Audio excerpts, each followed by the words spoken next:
Hello from the land of TV. This is King Kool, and these are my top 10 best and worst films of 2021. Almost done.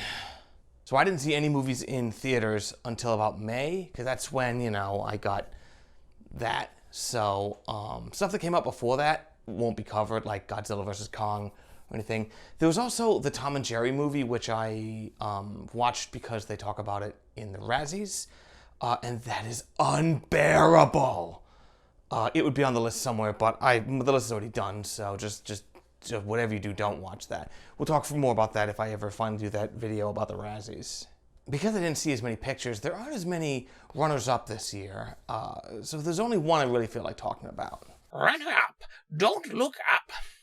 So someone had like a GIF of this movie somewhere on Imgur, and one of the commenters said something to the order of, the reason why critics didn't like this movie is because it showed how dumb and complicit the mainstream media are. Look, I don't know what year it is where he is, but are movie critics even part of the mainstream media anymore? All the big critics are dead.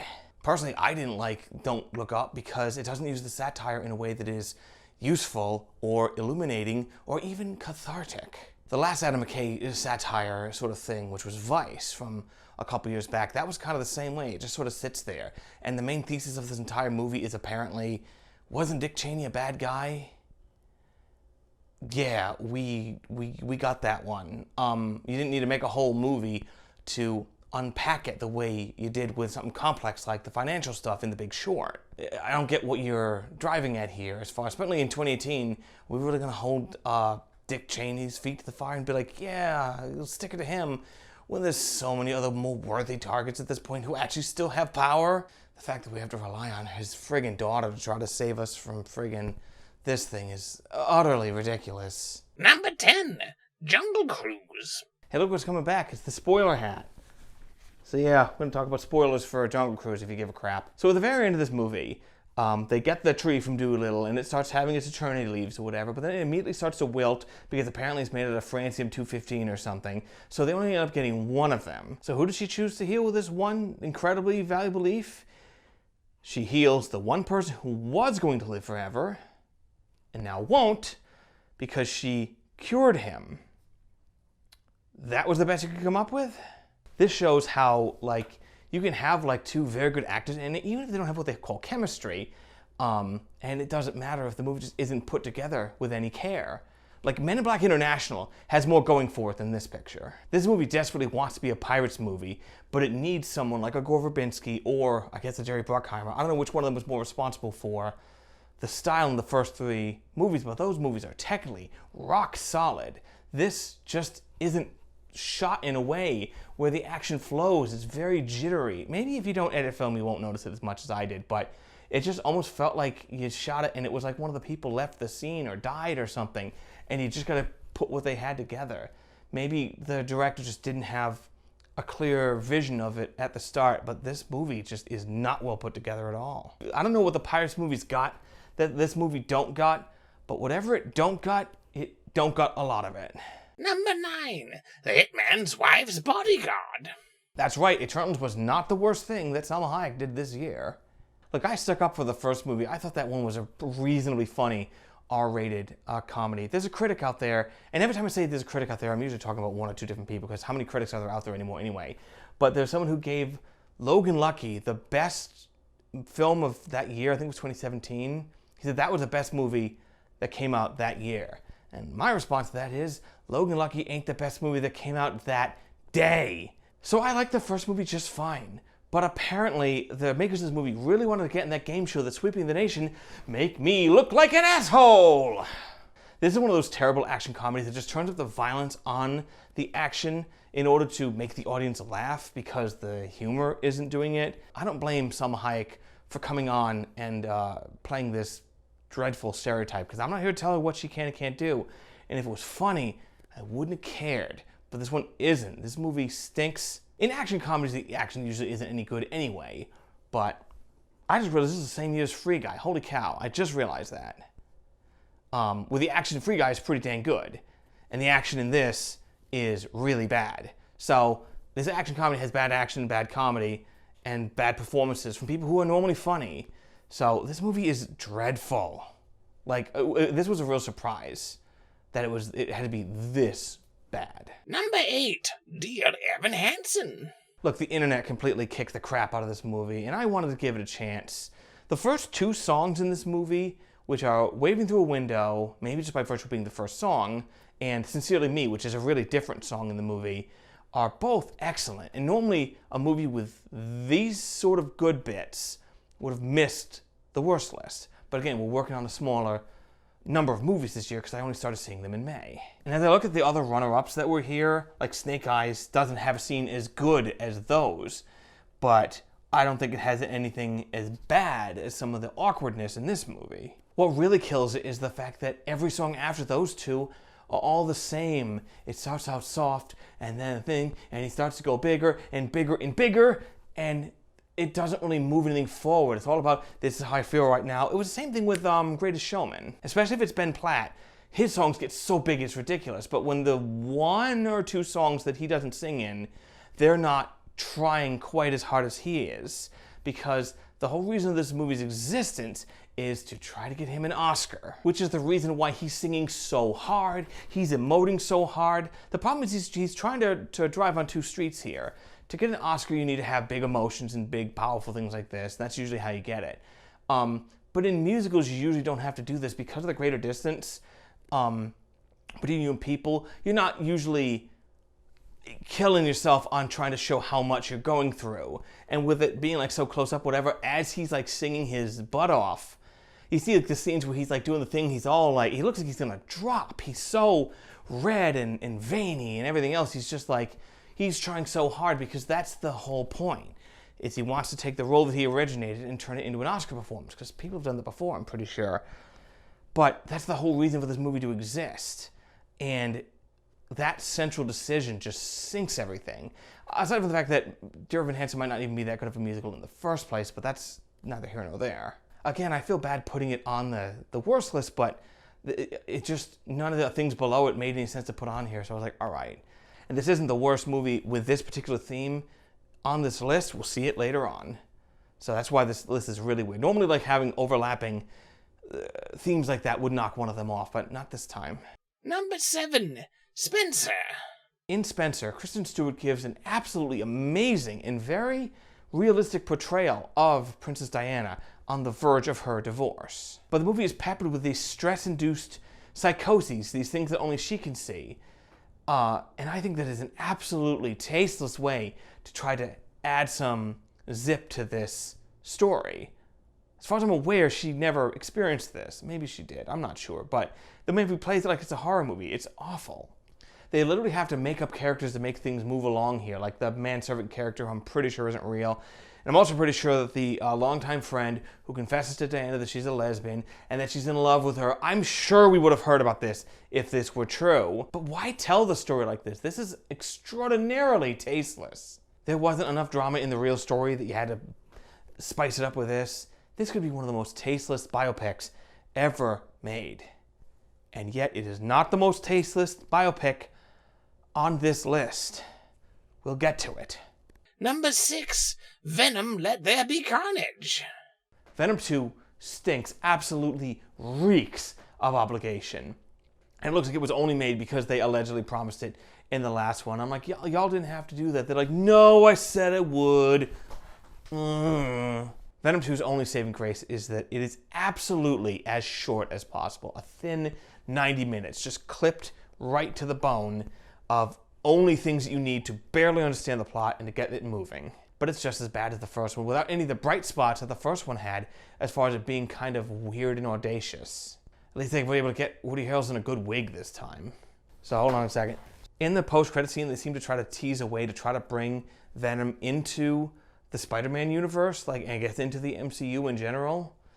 And if this development had actually ruined Spider-Man No Way Home, this would have been the worst movie of the year, because it would be the only movie that by being bad makes another movie worse. And if you saw No Way Home, the way they handle it is that they take from Venom the tiniest little thing that they could possibly do to make a Venom in their universe and then throw the rest away. And I'm like, good. Number 5, Addams Family 2. Putting the hat back on. So the story focuses on Wendy thinking that she's not actually an Addams because she secretly did a DNA test on her father, and it turns out that their DNAs don't match. And so she's like, oh gosh, I guess I'm not an Addams after all. And at first I was like, there's no way they just had Morticia have an affair. That is not in line with her character. They at least know that much. But no, what they do is at the very end, they have that scene where it's like, there's still just one thing I don't understand. Please put your hands together and welcome the Nanette players. Wow, you're partying a little too hard, even though it's the end of the movie. Oh, I'll be fine. I should contextualize. In this one, we haven't done this with these two before, but Hero's dad and Candy is his daughter this time, rather than a love interest or anything like they normally play. You guys are fine with that? Yeah, whatever, I'm an act with. Okay, back to where you was, places, please. Okay. Oh, you're being very silly and drunk on this day. I'll be fine. What's going on? You know, there's one thing I still don't understand. What's that? So I had your DNA tested on your hair secretly, and then it said that we weren't blood related, but it turns out that's not true. Oh, I have to tell you, this is a wig. It's all molded plastic stuck to my head, so we can't actually have me shave my head like this. But yeah, this isn't my hair, and that's why the DNA didn't match. Oh, okay. We're being awfully specific this time, aren't we? Well, I gotta cover what they say in the actual picture, so. So yeah, they got that one right past me, but damn, the rest of this movie stinks. It's not just a scene in the biker bar where Wednesday walks in there completely unintimidated and it turns out that these guys are a little less tough than they seem. We haven't seen that enough. We literally saw that in Sonic in 2020, and that scene in that one is better. It's not even the problem that like the weirdness that the Addams are so proud of is never really used effectively. So Pugsley blows up the Grand Canyon. We see the whole thing and sees everything blowing up, but we never see what remains of the Grand Canyon. They don't give us the final shot. So like literally, what was the point? No, the reason why this made the list is because on their road trip adventure, which of course is a road trip, at one point they crashed their car through a billboard. A progressive billboard. I'm not certain how many kids' movies these days still have product placement in them. Maybe for things that they like watches or phone stuff or apps or something. Like obviously all the Spider-Man movies have like, you can basically see a PS5 in the background, or you see like all the phones they're using are Sony phones. This was really funny in La La Crocodile where they have like a Sony music player. It's like not an iPod. I don't even think iPods are even around anymore. I mean, it's not like the kids need to be told to like Spider-Man stuff, so I'm sure that's just kind of whatever. But most animated kids movies don't have product placement, and they certainly don't have product placement for stuff that they ain't gonna buy, like insurance. So yeah, if you don't remember, there were actually like progressive insurance commercials starring the Addams Family and animated versions of their characters interacting with them. And it was just in the worst possible taste. Fun fact, Venom 2 and Addams Family 2 came out on the exact same day. Number 4, Joe Bell. Like I said, I really try to keep Dear Evan Hansen off the worst list because when two movies have too similar of a theme, I try to push one off because I want the 10 movies to not all just be 10 movies that are bad the same way. I want to have a vivid range of why they're bad, but the bottom of the list didn't make sense this year without something there, so I ended up leaving that one on there. And now a true story. A coworker asked me what movie I was seeing that day, and I said, oh, I'm seeing Joe Bell. He said, oh yeah, that's the musical, isn't it? Needless to say, I left the theater very confused because at that point I hadn't heard of Dear Evan Hansen at this point. Remember, I don't watch trailers, or very rarely at least. Look, if you make like a taste of the movie about Princess Diana, at least everyone knows who she is. Joe Bell, I had never heard of until I saw this movie. And again, I didn't see a trailer for it, so I didn't know what the movie was about. And if you did know the story for this one, the way they've come about doing this is ridiculously offensive. So if you know that Joe Bell was a real man, you might be like, well, what was his deal? Why is he getting a movie made out of himself? And you would look up and you'd find that he started a cross-country walk to visit schools to discourage bullying. Joe Bell is followed at the outset of his journey by his, shall we say, effete young teenage son. Partway through the journey, he stops at a bar. Obviously, he can't come with him. And someone's asking, oh, hey, how's your son? Whatever, how's this? And Joe Bell has to confess to her that his son killed himself because he was bullied for being gay. And then, on his journey, his son is no longer with him. See, if you didn't know who Joe Bell was at the start of this picture, you're going to wonder why his son is following him through his journey when his suicide was the reason for his journey in the first place. And if you don't know who he was, like I didn't, then this whole thing will seem like a disgustingly manipulative twist. For this is absolutely galling, way worse than either Spencer or Dear Evan Hansen. At least, Evan Hansen ain't real. Number 3, The House Next Door, Meet the Blacks 2. That's right, the sequel to my 2016 worst picture of the year. I always get exactly what I want. What's really surprising about this is that this movie has all the exact same flaws of the first one. If the movie was ever written down like a script, I'd be surprised because everyone just sort of seems like they just let the camera roll and they just ramble. But normally they'll cut out the parts where they do anything funny.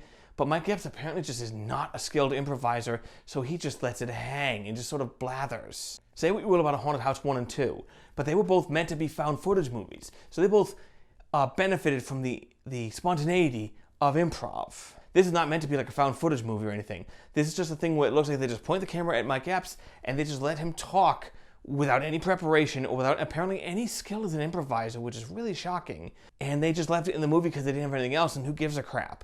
It is staggering that we've done this again. My theory also comes from the fact that they have a character who's actually from Africa, so I believe he speaks English as a second language, or at least heavily accented, and I don't think he would be able to improvise in English that well. So that seems pretty buttoned down as far as what they all say and the information that's given across to the audience and that he's saying to the characters. And so I think they had to support him with a script that time, because otherwise he might not be able to do it. And it is so different from the other scenes that it's almost crazy. The fact that this one is comparatively very clear and concise. And Cat Williams is there as the nominal bad guy, and he's trying, but the stuff he's doing for the movie isn't really helping. He's not bad at all, but it's not elevating the picture any. The only positive thing I got out of this movie was I learned about the existence of Jenna Frooms, this actress and model who's in the movie in a small part. I literally looked up her Instagram when I was in the theater because no one else was there. I'm like, I gotta find out who she is. She is so beautiful, she should come with a warning label. I shouldn't say that. Hang on. I cut this part out. Don't use any of this. Yeah. She doesn't need any fat, white, 40-year-old dude talking about how pretty she is. It's not necessary. Oh, yeah, I forgot. She was married to Jason Derulo, briefly. Remember when Jason Derulo beat up those guys because they called him Usher? Good on you, Jason Derulo. Don't let him give any crap. Okay. Now remember, don't use any of this.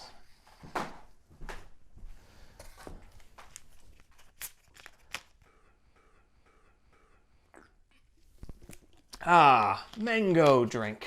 Number 2, Peter Rabbit 2. We were so close to me never having to see this crap. My Spy and Trolls 2 got sent off to Amazon or whatever, but this one still had to go to a movie theater where my crusted over eyes had to look at it. I couldn't go to Vudu or Epix or Crackle or something. Yes, technically Peter has mellowed down a little bit since the first movie, but now we have another character coming in who's also a nasty thief, so basically now we have 2 of these bunnies. Hey, look, there's a bunny right now. Come on, Farmer McGregor, please shoot this one and put me out of all of our misery. So there's a scene at the end where there's a farmer's market. They're trying to rob a farmer's market. It's a bit like a heist film. I really wish that stuff was better, because it's kind of a cool idea. But there's a young gentleman who's all clean, and he has a set of overalls on, and Peter thinks he's a farmer, and the old guy goes, "Oh, that's not a farmer. That's just a hipster. Cultural appropriation, that makes me sick." I think whatever side you fall on the whole issue of cultural appropriation, I think you can find something to hate in that joke. Screw this movie. This is ranked below Meet the Blacks, even though that's probably on average like a worse put together movie. But that movie only cost $3 or $4 million, which compared to the budget for a CGI kids movie like this is tuppence. And furthermore, I do feel the need to make a note of like all these terrible kids movies. Again, the complete non-nutritiveness of these films that you've given to your kids. Like, come on. Number 1. There's nothing written here. What's going on?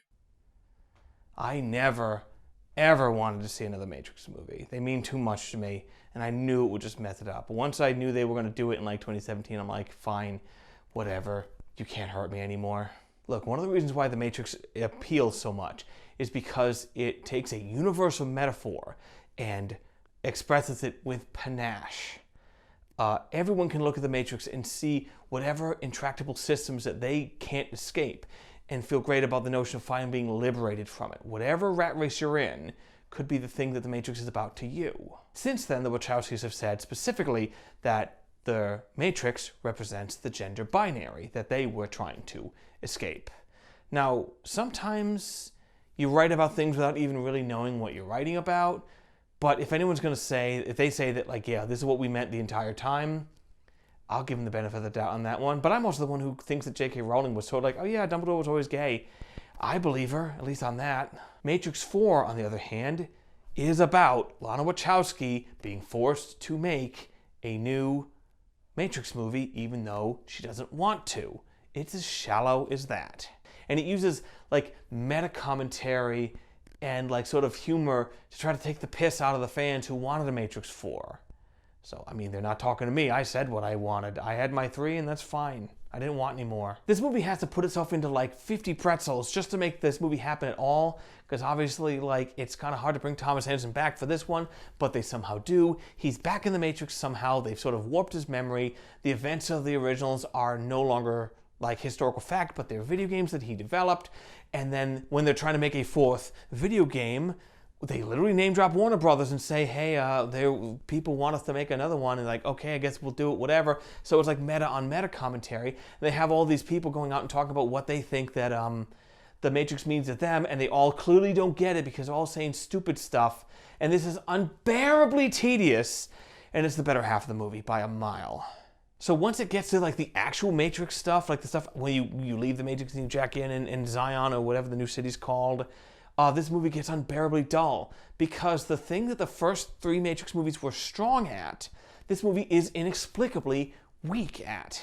The action of this movie is weaker than any other Matrix entry. It's probably weaker than most mainstream films. And look, I know Keanu's getting older now, but he still does the John Wick films. They put in the time. They just didn't want to, so Keanu Reeves just does this a lot. Warner Brothers probably could have made a movie with good action and a dumb story to make Matrix 4, and it would have been fine, but that evidently wasn't where their priorities were. But like a lot of sequels that come a long time after the original article, they got it backwards. We didn't love The Matrix because of its rather thin philosophy. We loved it because the philosophy was the theming point and the jumping off point for absolutely sumptuous and state-of-the-art CGI in action that had rarely been attempted in American cinema at that point. It was because it's something we had never seen before. But nowadays, like, good CGI and like revolutionary things like this really isn't that uncommon anymore. So what they should have done was lean into the action and made it at least compete with the original, and they didn't, because Warner Brothers didn't care. There are 5 absences that I count from Matrix 4. Obviously, Hugo Weaving and Lawrence Fishburne. And their absences suck, but that's not really the whole thing. As far as people who really, I think, mattered to the quality of the product, as far as I'm aware, John Gaeta, Bill Pope, and Yuen Wo-ping, the visual effects supervisor, the director of photography, and the martial arts supervisor, none of them came back. So, and it's like, wow, those seem like 3 kind of important parts of this thing. Oh, but we'll just do it with any other schlub. And we kind of wonder why the movie just isn't what it used to be. Matrix 4 is not the worst movie of the year. Look, I don't want to wear this hat this whole time, but I'm talking about No Time to Die, so if you haven't seen it, don't watch this. When I was a teenager, I read Chuck-a-Muck, Chuck Jones's autobiography, which is fun and filled with lots of cool drawings and things too, so it's very fascinating. But there's one point where he talked about the difference between Bugs and Daffy. Bugs always won, and Daffy always lost. There are exceptions to this, of course. I'm sure Daffy's won a couple of times in cartoons, or at least, failed to win. And Bugs lost in like Rabbit Rampage and a couple of things, but that's a huge exception. For a metaphor, he compares him to James Bond, because James Bond always wins, but it's after losing a lot of times and getting his butt kicked, and usually just the fact that the bad guys do something stupid. He talks about, I think it was Goldfinger, the one with the giant spider, was like, yeah, and he describes it as a spider the size of a cat. If they just sent down a Black Widow or something to kill him or just shoot him through a hole, the whole thing wouldn't even happen. So, but that's what we like about James Bond, are the ridiculous plans from the bad guys. You can call Bond shallow wish fulfillment or say it's irrelevant in the modern world, but the fact of the matter is Bond always won. Except for the one time, the only thing the bad guy wanted was to kill M. So now that we have this new M, what was his big plan? Apparently it was to work on funky nanomachines that would target people based on their genetics. This isn't like a reveal that says that like this M is actually secretly evil, because I don't think Ralph Fiennes would be down for that after just getting into the role. No, this M is just a fool who could not foresee a future where this technology would be used against him or for any sort of ill. It's kind of like in the first Suicide Squad where all the problems are caused by the Enchantress, who's part of the Suicide Squad, and it's just like, oh, come on. Like, if you hadn't bothered, all this problem wouldn't have happened. Why are you doing this? Nanomachines that target people based on their genetics. Isn't that literally Foxdie from Metal Gear Solid? So yeah, because this pencil pusher lacks imagination, he sent our boy into a mission where there is literally no escape. There is no dim-witted guard to trick. There is no allegedly lesbian underling to seduce, get the secret code out of. There's no tape to put into the pants of a bikini of your associate. Look, the old stuff isn't necessarily better, but at least Bond had a chance. But then again, Bond has always been willing to make this sacrifice for Queen and country. But instead of that being his main motivation, or instead of the fact that it's his job to do this, why not instead we just have him accidentally reproduce with the most boring Bond girl in history? Of all the babes he's had, this is the one he's gonna settle down with? I didn't buy it with Vesper, I certainly don't buy it in Spectre, and I definitely don't buy it now. So now Bond has the same motivation as the assistant manager of the Dairy Queen for bashing up all the Oreo pieces. Look, I'm not making fun of people for having normal jobs. God knows I'm not. Fight for 15. Fight for 30. Who gives a crap at this point?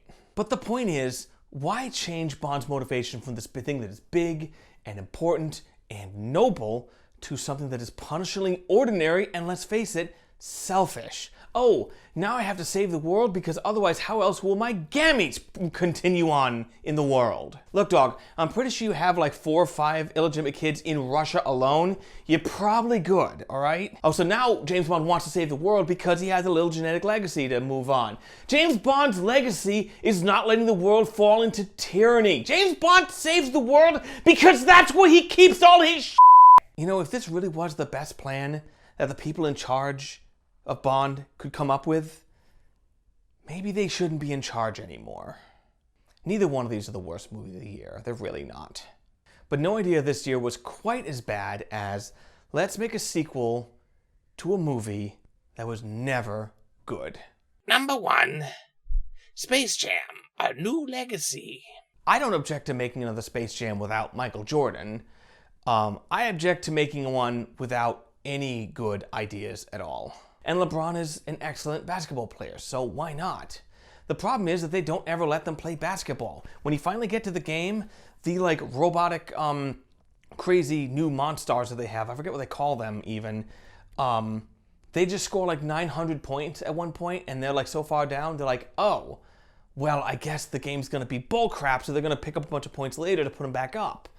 And it just takes all the tension out of even just the simple pleasure of watching a basketball game. And surrounding the playing field are all these Warner Brothers characters. Like, they bring in people from Game of Thrones, there's a Rick and Morty cameo, they have like Yogi Bear and the Flintstones, and they have like agents from the Matrix and like the Penguin and the guys from Clockwork Orange, who I will remind you are rapists. All these costume people, none of them are played by the original actors. They just have people dressed up in things. This whole sequence of the people hanging around the sides with the things that they own the rights to, so they can just throw them in, is way lamer than Ready Player One. And being lamer than Ready Player One is like being softer than a boiled carrot. Some of the voices are even kind of questionable in this. We have Jeff Bergman and Eric Bauza. I think Bauza's done Daffy Duck in the past. He does pretty good. And I'm really hesitant to talk bad on a voice actor of all things. And I really have liked Jeff Bergman's work in the past, but there's something a little off about his bugs. I'm like, what, Billy West just asked for too much money? Or he's just like, no, screw this? I don't know. Like, I don't think Bergman's going for much less than him. They're both like big voice actor names. I don't necessarily get the spirit of like, okay, well, 2 guys are voicing most of them, when you can just get anybody to play any of the parts and bring them in. Like, Why not? I mean, if they're that talented, then good for them. But again, I really don't like Bugs' voice in this. And then something happens towards the end of this movie that I swear to God was a joke on Robot Chicken in 2006. It might have been one of the things where someone threw out a random line and like, here we go. Why don't we do this? Terrible idea. And the suits were like, oh yeah, go for it. We like that. Time for a cocaine lunch. I like Don Cheadle as the bad guy, as Algae Rhythm, but I think someone at Warner Brothers didn't realize that their problems aren't caused by the algorithm. They're not YouTubers, they're not influencers. They're a movie studio that apparently just cannot get their head above water, as the last so many years have shown, even just ditching all their pictures to HBO Max when movie theaters reopened in the middle of the year just seemed like a ridiculous idea, and I tell you, every one of their profits pretty much got cut in half by that whole decision. It's like, all right, like cool, the Matrix guys are suing them over it, and if that means we don't get another Matrix movie, then this whole thing was worth it. There is no new legacy with this Space Jam. There is no old legacy with Space Jam. It were commercials that were turned into a movie by a cynical movie studio, and then 25 years later, apparently bereft of anything else to keep the lights on, they were like, let's do another one of these, and they didn't even understand the things that made the original good. Number 10, The Last Duel. The Last Duel is a film divided into 3 parts, as it is told in 3 different perspectives. When you first see the movie, it seems like it's going really fast, but that's because the movie's 2.5 hours long and it's got 3 whole things to do to repeat and tell the story again and again. And once it does that, you're like, oh, but the first 40 minutes are kind of like, why are we so fast? What's the point of this? And then it rolls back, and then it's like, oh, I get it. It's about a medieval trial by combat after a woman accuses a nobleman of rape. The movie is buoyed by many excellent performances. The most standout are Jodie Comer as the woman, who has a fantastic year. I don't think she got nominated for anything, which is a crock. And Ben Affleck is a supporting role, who is absolutely ripping it up as this conceited nobleman who's friends with Matt Damon's character. This is definitely one of the better movies of the year, and it's certainly better than Ridley Scott's other movie from this year. What was it? The House of Gucci, which I didn't hate or anything, but is certainly not up to the snuff of that one. They came out within like 2 weeks of each other. It was weird. What else did Ridley Scott say this year? I think what it boils down to, what we've got today, are the audience who were brought up on these f***ing cell phones. The millennials do not ever want to be taught anything unless you are told it on the cell phone. This is a broad stroke, but I think we're dealing with it right now on Facebook. There is a misdirection that has happened where it's given the wrong kind of confidence to this latest generation, I think. Mm-hmm.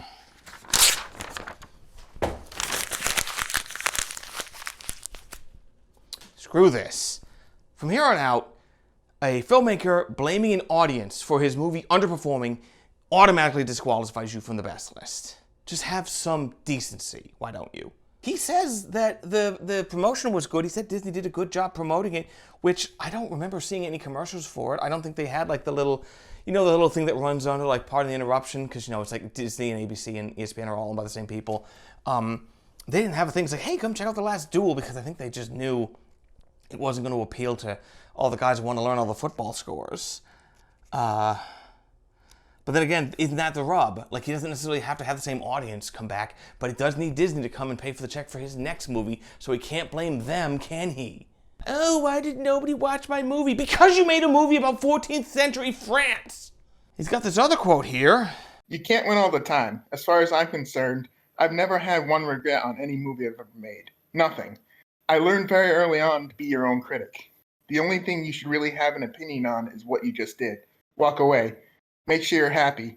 And don't look back. That's me. So he says that, oh yeah, never looks back. But then later in the same article, it says here he has Pauline Kael's criticism of Blade Runner printed and framed above somewhere in his office, like over his desk or something. And it sure sounds like you're looking back, dude!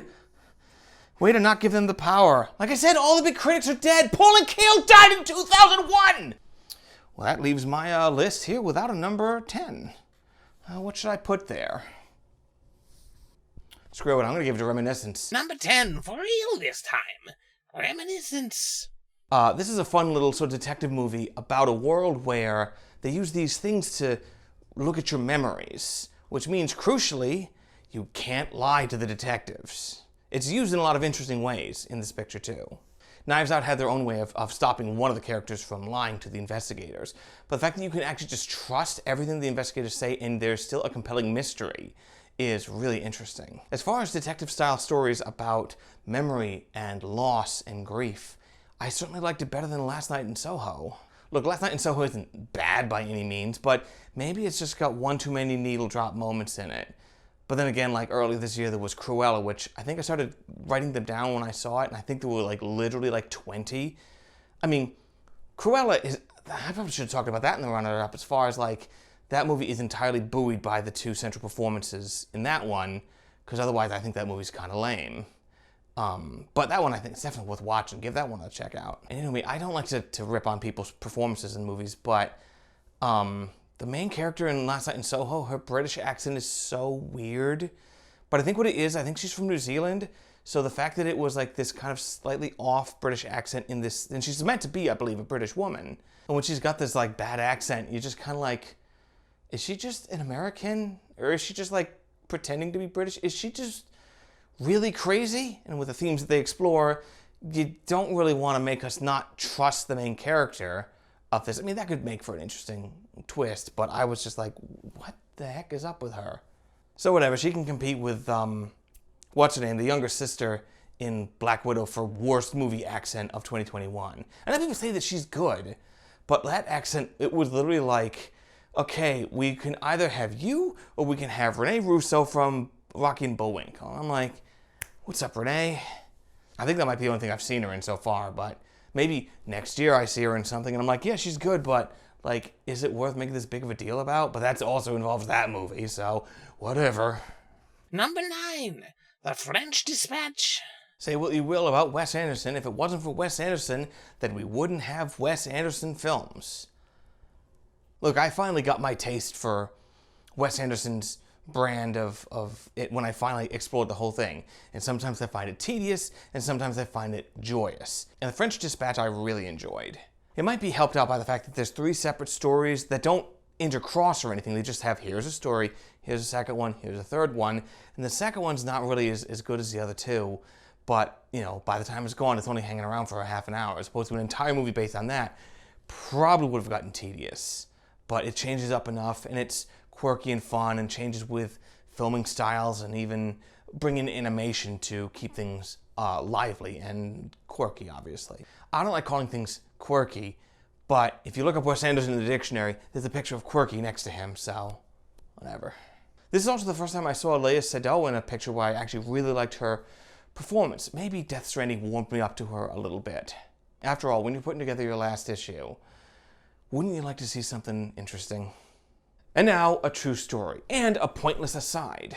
When I saw The French Dispatch at a local theater, not that close to me, there were 2 women, I'd say roughly 40-ish, maybe up to 50, who laughed at every single thing in the entire movie. There's a point in like the 3rd story where someone has a little card and it's like the inspector is here or something, and they hand it up and they laughed at that. Like, I didn't want to go and look up the movie again to double check this, but I was like, that's literally not a joke. It literally came across like the 2 of them didn't speak any English, and whenever people stopped talking and they laughed so that everyone would think that they spoke English, like, not everyone's going to find everything in any movie funny, be it a comedy or a Wes Anderson film or nothing. And Wes Anderson films are known for, like, you know, encrypting things and making things that are quirkier rather than just plain out funny or laugh aloud. Like Austin Powers, it ain't. But when you laugh at everything, it doesn't give me the impression that you understood every single joke. No, it gives me the impression that you don't understand any of the jokes and you're just doing it on purpose. These people just came across as like the biggest idiots. I was so frustrated watching this one, but I just kept it on the best list because it really is good. Number 8, Spider-Man No Way Home. So yeah, this ranks at the lowest of the 3 recent Spider-Man pictures, but it's still really good. When Marvel and Sony work together, they seem to be able to make things work, and it does okay. Whereas like when Sony's by themselves, they make nonsense like Venom. Like, okay, maybe in the future, Marvel puts Namor the Submariner in a picture, and it actually works out pretty damn good. Whereas Sony, left to their own devices, just wants Kraven the Hunter, because all they've got are the Spider-Man villains, and it's like, yeah, we're going to make a Scorpion picture next or something. It's like, no one cares. Like, just play ball, you know? It's been working. I don't approach him a moment for like, hey, we're gonna hold on to this like, and sit in it like a goose until Marvel pays us some money for this, because obviously it's worth something. But yeah, Marvel brings in Doctor Strange as the third and probably final father figure in Peter's life at this point, and they try to, you know, help him get out of the pickle that he's been put into at the end of the last movie. And the really wild thing is that they're taking a storyline from the comics that literally everyone hated, and they turn it into something that basically does kind of work. Because sometimes you can't just roll back the clock. Some things are permanent. Peter's a big boy now, so he is going to have to learn how to live without certain things and just, you know, be a man about it. A Spider-Man. Hey! There really is no way home. Hey! Number 7, Encanto. Yeah, Encanto's great.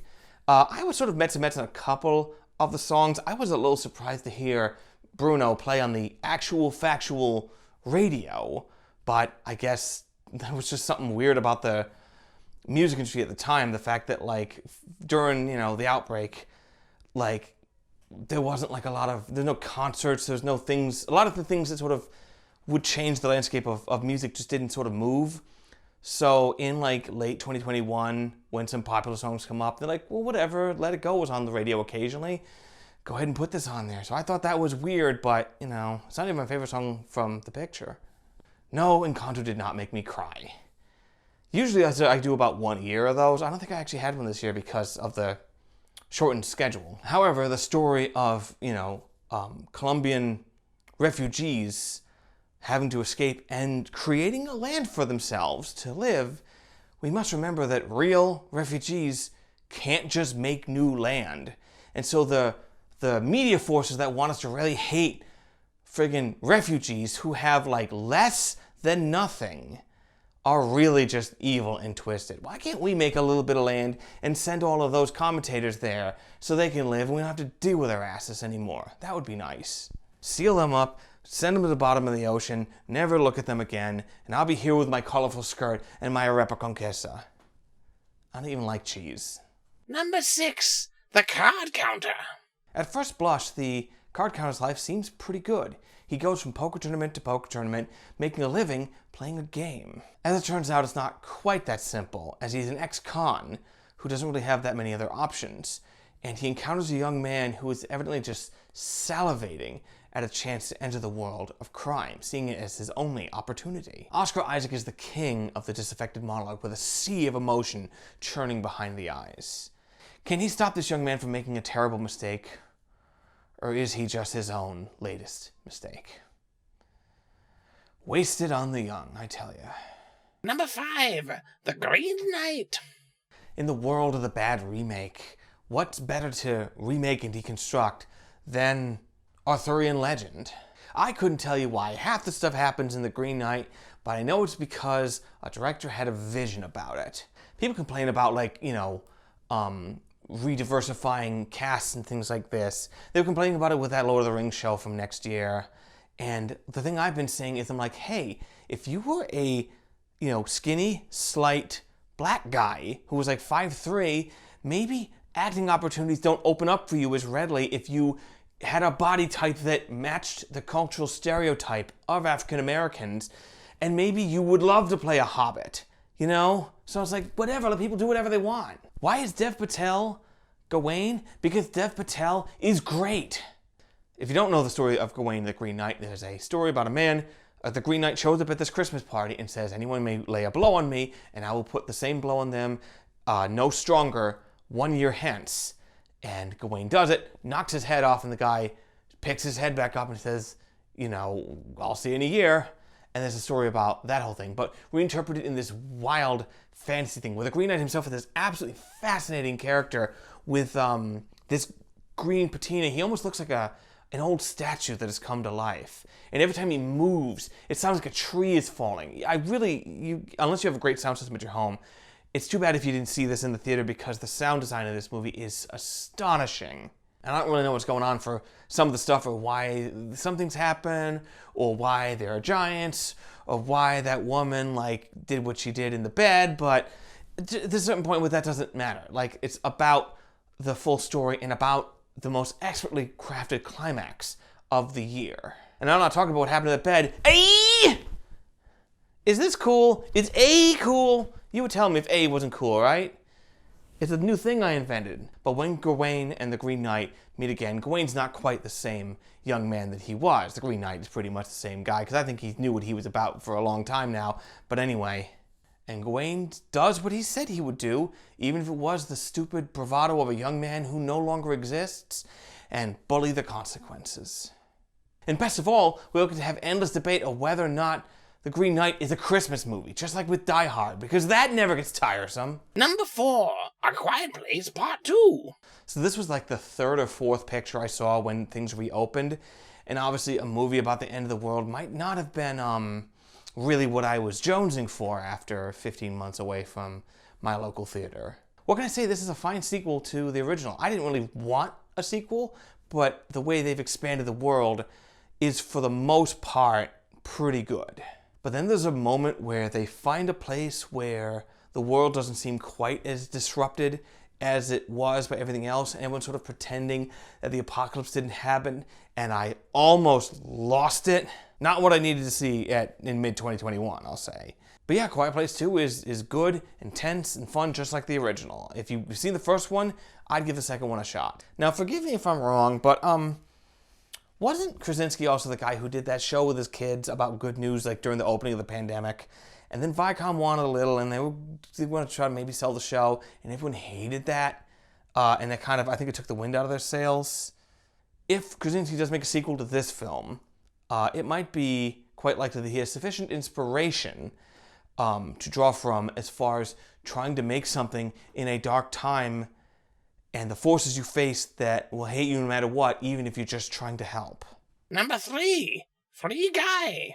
I wanted to give a little bit of credit to Ron's Gone Wrong, which was actually a very surprisingly good kids movie about a little android that completely disrupts this little kid's life. We don't make enough kids movies about something that is allegedly cool happening to the kid, and then his life getting completely out of control, like immediately. I would recommend Ron's Gone Wrong above Sing 2 or even Raya. But as far as goofy sci-fi comedies go, Free Guy is absolutely exceptional. A man attempts to escape his humdrum life only to discover that he is an NPC in a deeply advanced video game. But he himself is so advanced that he has fallen in love with one of its human creators. And Guy has a lot to learn about the outside world. When he's interacting with a human, he's about to repeat an offensive joke that he heard from the internet, and the woman stops him and says, that joke's not cool, don't say that. And he's like, oh, okay. And that's it. She doesn't berate him because, legitimately, he just might not know any better, and he doesn't get all self-righteous about his God-given right to say racial slurs. Because at the end of the day, Guy is a good guy. A real good guy. With a real heart. Number 2, Nobody. Is it weird that the John Wick that stars Mr. Show and is more comedic in tone is the one that made almost the top of the list? This was still in theaters in May, just barely, because nothing really pushed it out, because things would hang out for a little while because nobody was releasing anything up until the shot got more proliferated. But yeah, for some reason that year I was very much into the notion of a bloody and super violent power fantasy revenge kind of thing, and certainly one that was as beautifully executed as this. Without the pretension, I think, that the John Wick movies have, which is part of the fun, don't get me wrong, but this one was just sort of like Upgrade, where it's a little lower and nastier and cheaper. Nobody is a ton of fun. But the best movie of the year isn't a fun little trifle like Nobody. Not in 2021. Number 1, Pig. Look, say what you will about Nicolas Cage, but he is evidently interested in giving interesting and good performances. He's interested in making good movies, or at least interesting movies. Travolta is still doing that to a certain extent, but there's other 90s stars who have apparently completely cashed in and are just riding the grift train to make pointless direct-to-video nonsense that will never ever be good, and just makes it that their junk in their career greatly outweighs the good ones. There's no reason to bother checking out all that direct-to-video crap because it's all garbage. There might be a couple bright spots here or there, but it's really just not worth it. Cage is interested in acting. Travolta still seems interested in acting.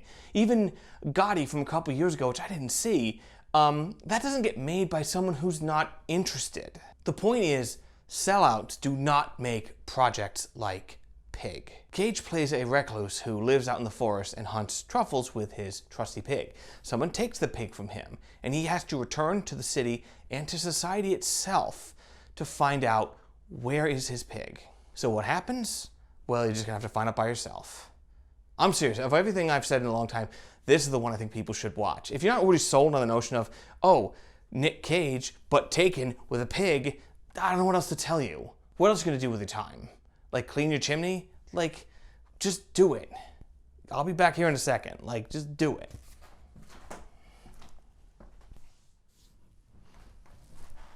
Okay, so you saw Pig. Alrighty, so, did you expect it was gonna be like a Taken style thing? We bust through the whole town and kicks everyone's ass and gets his pig back through the proper or perhaps improper application of violence? Why? Why does everything have to do that? What does violence actually solve? Even in Nobody, the movie that just relishes and loves violence, has a moment where someone is about to lose it, is about to take 2 lives over a meaningless bauble. It is utterly senseless, but that's what might make it entirely natural. Maybe there is a way to bring back the things that we thought were lost. Maybe just showing up at the doorstep and reminding them of our shared humanity. That could be enough to just shake it into them. If it is there to be shaken into them. But we know there are people out there who will simply never be swayed and never be convinced. After everything we've gone through, after everything we've lost and everything you've taken from us because of your stubbornness and your stupidity, and you still have the absolute nerve to behave the way that you do. Have you really, honestly, no sense of shame at all? What is wrong with you?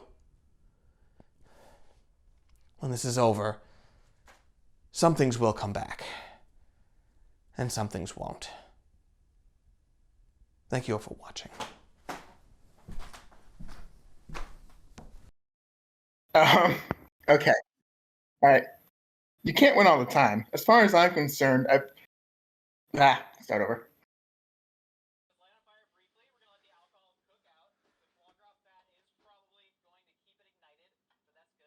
Well, that doesn't work at all. Well, I'm not shooting it this way then. And now, a true story. And a pointless aside. Crap. Hang on. No one cares about Kraven the Hunter. People care about Venom, but also people cared about a lot of things in the 90s. I keep expecting like Venom to pop out there with acid wash jeans because it's just so out of step. What's that mean? What? Am I running out of memory on this card? I think I might be. I might have to clear this card. Let's see. Teenage son. Am I running out of space again? Hold on, I'm going to stop this then. So since I saw less pictures, there really wasn't as many runner-ups as I have in... Runner-ups? Runners-up?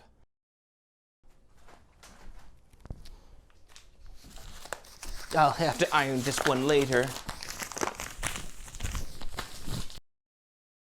As it turns out, it's not quite that simple. I'm getting spots in my eye from staring at the stupid... Is it just me? Maybe my eyes are just getting old. Maybe turn the brightness down on that or something. My Spy and Trolls 2 both got sent to Amazon or whatever. I'm about to sneeze. Yeah.